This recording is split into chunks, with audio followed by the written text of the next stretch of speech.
been a while, and my Suburban has been getting quite the makeover since my engine blew up a second time, or third, depending on how you look at it. But the engine's in the car, and the engine bay looks fantastic in this bright blue color. It looks kind of ridiculous, but it's awesome. Next step is exhaust. I already had these long tube headers. I'm sticking with them because they're awesome, but I need to muffle them at least a little bit. I don't need to. I could just run open headers, but it's extremely loud. It's just a little drony too on the highway. So I want to put some cherry bombs on. I already had some cherry bombs on previously. They were a little long, and I lost one, and we'll get to that in a second. This time I'm gonna go with a little bit of a shorter cherry bomb. It's only 12 inches, and supposedly the shorter cherry bombs have a crackle and popping to them that the other ones don't, and that's what I want. So we're gonna go that route with the shorter ones this time and see how it sounds. That cherry bomb that I lost, we did find it later, thankfully. It was still in the street like a week later, but the reason I lost it was because I was using exhaust clamps. Now, I impact gunned the crap out of this. It must have been like 10 Ugga-Duggas, but this still just doesn't hold. I don't know what it is, but no matter how much you clamp on to like your exhaust components, they just don't hold. Also, bolts would get lost unless you thread lock them, and they rust and they look like garbage. So, not using these anymore. So it's time for V-bands. So these are the V-bands I got. I got these on Amazon. They were about 20 bucks for a pair, which is awesome. So it's two of this kit. And basically what it is you have two pieces of metal that are designed to slip on your exhaust components, and there's a male and female end so that they can't slide past each other once they're connected. And once they're connected, you have this ridge here and this clamp. And basically the idea is that the clamp goes over the ridge, and you put a nut on top, and you can tighten this down and it won't come out. But before you do that, you need to weld these onto your existing exhaust or your new exhaust or whatever. And so you basically just slip this over the top of your exhaust component, whatever it is, and you weld it on. And then you have basically modular exhaust components. And these are stainless steel, so they're gonna look nice, they're not gonna rust. But that does pose the issue for us. I only have a 120 volt Harbor Freight flux core welder. And in theory, a 120 volt welder can't really do stainless steel because it doesn't get hot enough. So we're gonna find out if it works anyway. I already did this one. I tack welded about 4 spots on this cherry bomb, and it holds. It holds great. Now this is exactly what not to do. I welded it on the outside here, and it looks kind of like crap. Or there's a couple of reasons why you wouldn't weld them on the outside like I did at the beginning, and they kind of make intuitive sense afterwards. But basically, reason one is this looks like garbage. I'm not a very good welder, and if you're watching this video, you probably aren't a good welder either. But as you can see, they're not gonna look great. Second reason why you don't wanna weld on the outside is that it might interfere with the V-band's clamp from clamping correctly. So we don't wanna do that. It would actually be much better if we weld on the inside instead, where we don't see it and it's not gonna interfere with anything, which is exactly what I did on my header. So on the inside, I tack welded 4 on the inside instead of the outside. It held just as well, looks super clean, and it's gonna line up great. So this is definitely the strategy that I wanna use going forward. But that's enough talking about this.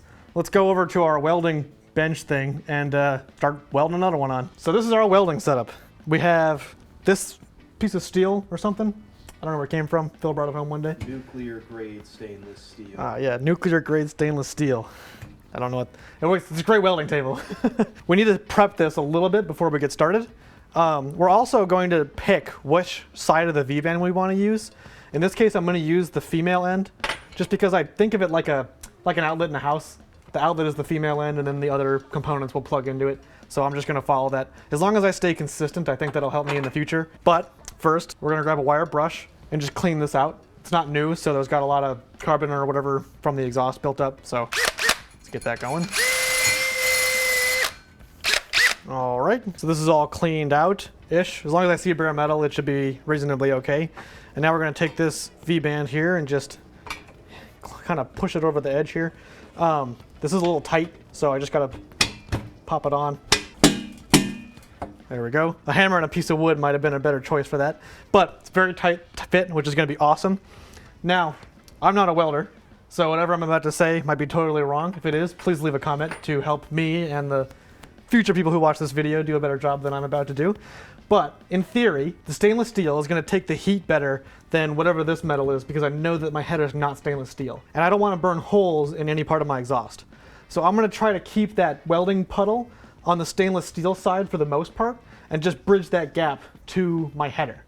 I don't know if that's right, but that's kind of what I was doing last night with the tack welds, and it was working okay, so I'm gonna just continue on that route. I have my clamp here. Now this is Cerakoted, so I don't have anywhere to clamp on really easily on the outside, but on the inside, it is not Cerakoted, so that spot works well in my situation. And of course we need a welding mask. So our 120 volt flux core welder is set to the max setting. I think that's power or heat or whatever. And then the feed setting I have set to 4. That's kind of just what felt right, so that's just where I'm gonna stick with it. Oh, you know what I need? Gloves. That would hurt. Also worth noting, I have this flannel on and this undershirt. They are both cotton. You don't really want to wear polyester or plastic-based fabrics because if those sparks hit your shirt, they will melt, and you don't want the melt plastic on your skin. It's much better if they just burn and that's it. So flannel, or better, a welding apron thing, but you know. All right, so now let's go.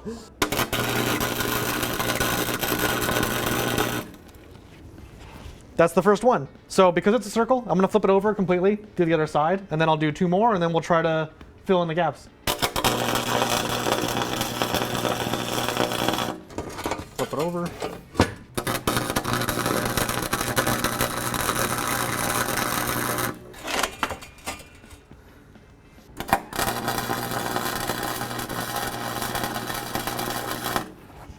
There we go.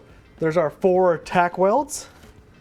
They're in. So the next step is just to basically finish it up, which I can do later, but that's just going around the circle and that's it.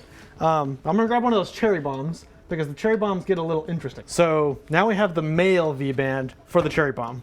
Unfortunately with the cherry bomb, the outer diameter of the pipe is exactly the same size as the outer diameter of this V-band. So lining it up before welding it gets a little more challenging than with the header. While the cherry bomb is magnetic, the stainless steel is not. So we have to find some other way to get that to stay while we do our first tack weld. So we can't mount the cherry bomb upright because we need somewhere to stick our grounding clamp. So it has to be sideways like this.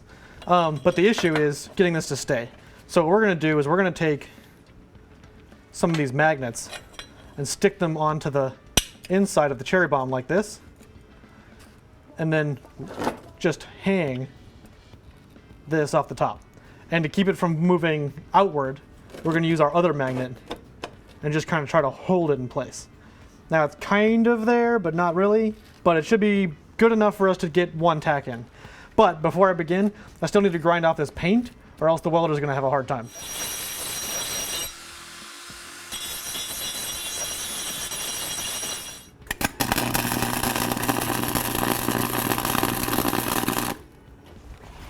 You can see our nice tack weld, and these dots are just the flux core welder. You can grind it out later, but because it's on the inside, we won't see it. And that's a good tack. So now we're gonna flip it around, keep going. So it does look like you still see it on the outside. It's still better looking than the weld that was on the outside of the other cherry bomb. So I'm gonna keep going. This might be heat related, but it does look like it's kind of messing with this paint. So because this wasn't like really stuck to this cherry bomb and it was just hanging there, when we weld, it does want to move a little bit, and it did. That magnet didn't hold it in place as well as I hoped. So we do have this gap. I can kind of close it by hand. Not that I want to hold this while I weld to it, but I definitely want to try to get my second tack closed, or else this gap is going to be real hard to fill later. So my strategy, thicker glove, just going to try to hold it down there while I get that second tack in.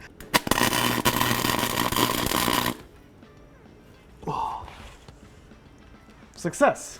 Awesome. That went better than I hoped. So now we're going to do our 3rd tack, our 4th tack, and finish it up.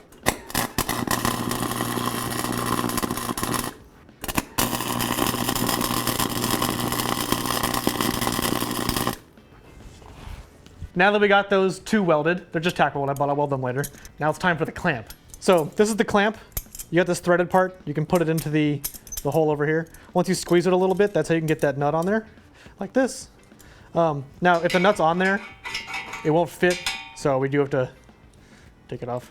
So we can take this whole thing and fit it around like this. And we don't want to put the nut on yet because it'll make it too tight to fit the next part. But basically, now we can take our second part, our male end, and just stick it like that.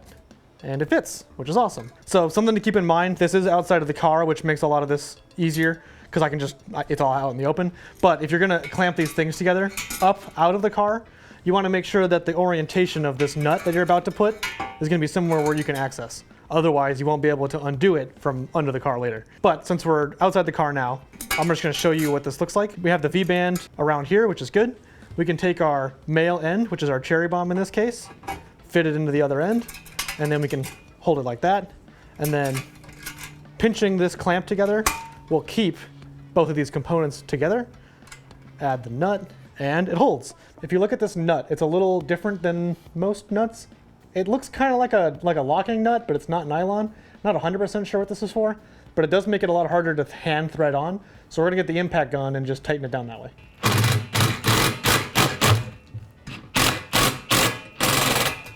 And there we have it. That is extremely solid, and that is not gonna go anywhere, and it's not gonna leak any exhaust. I think, actually, I can just, there. Yeah, way better than exhaust clamps. That is definitely not going anywhere. Yeah, that's fantastic. And we can take it back out and reuse it later. If we wanna change out the mufflers later, this is awesome. They're not permanently welded. So yeah, this is cool, I like this. And we did it with a Harbor Freight welder.